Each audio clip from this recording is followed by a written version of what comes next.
V minulosti bolo postavenie mája znakom vážneho záujmu o dievča a niekedy malo dokonca charakter právneho zväzku. Pod majestátnym gerlachovským štítom vo Svite sa stavali máje deň pred prvomájovými slávnosťami.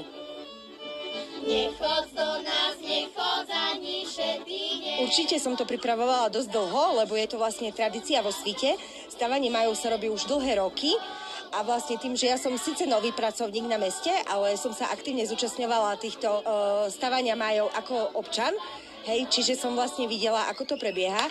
No a teraz tým pádom, že som zamestnaná, tak som to chcela dotiahnuť ešte k lepšej dokonalosti.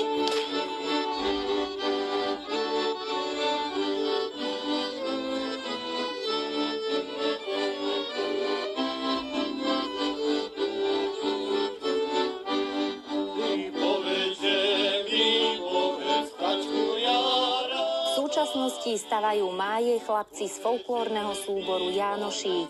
Ten prvý pred Domom kultúry v mestskej časti pod Skalkou.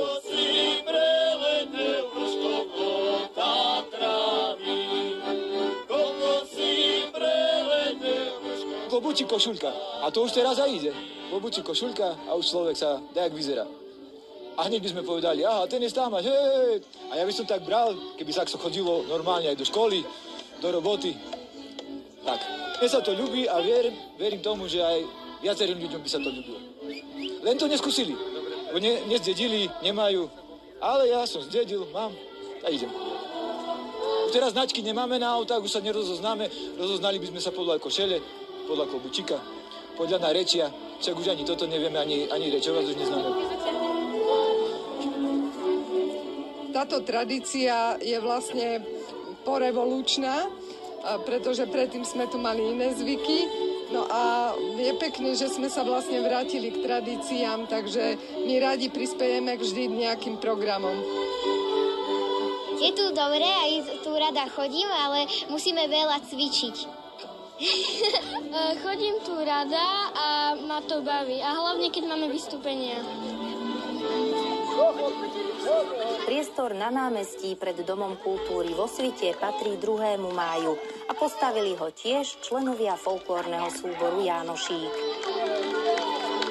Vo Svite sa už máje dievčatám nestávajú, to už ani nie je pravda, kedy to bolo. Niekedy sa ešte občas sa stalo, že sa postavili máje aj k paneláku, dokonca aj mne sa to stalo, keď som mala krásnych 18, takže sem tam to bolo ešte takým zvykom, že občas sa stalo, že naozaj to dievča malo aj svoj vlastný máj, ale viac menej už len tento jeden ústredný, ktorý tu máme možnosť vidieť.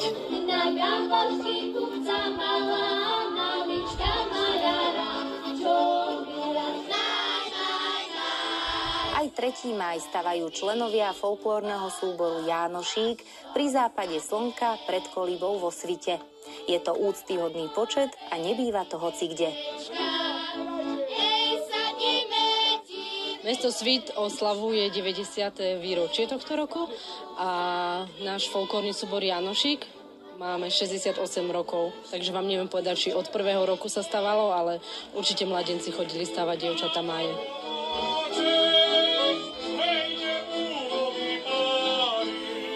Je to máj je lásky čas, je to symbolika, kedy vlastne mladenci stavali máj svojim možno nastávajúcim dievčatám.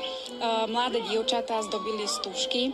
My staršie sme tu už teraz len ako taký kvázi dozor a podpora a vlastne, aby sme tie tradície, to, čo sa kedysi dialo, dovzdávali tej mladšej generácie.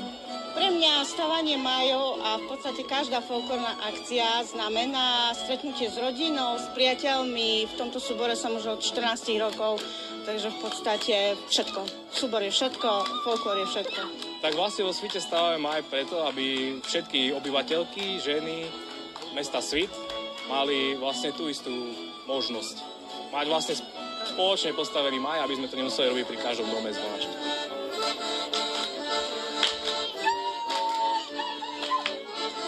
My sme seniori Jánošík zo Svitu, aj napriek tomu, že máme dlhú tradíciu, už pôsobíme sami a sme veľmi radi a šťastní, že môžeme ľuďom ukazovať naše tance a spevy.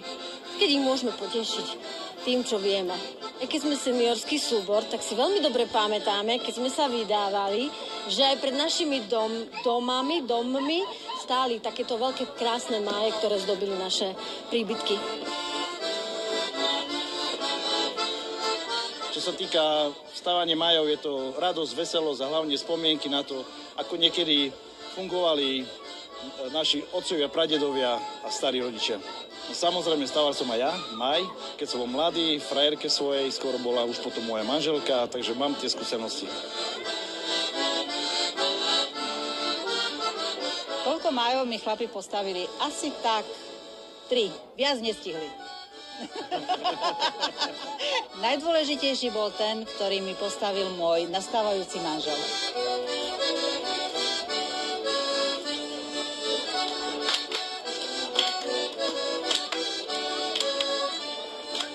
Stavanie májov je veľmi emočné, je to pekné, krásny zvyk, na ktorý sa veľmi tešíme.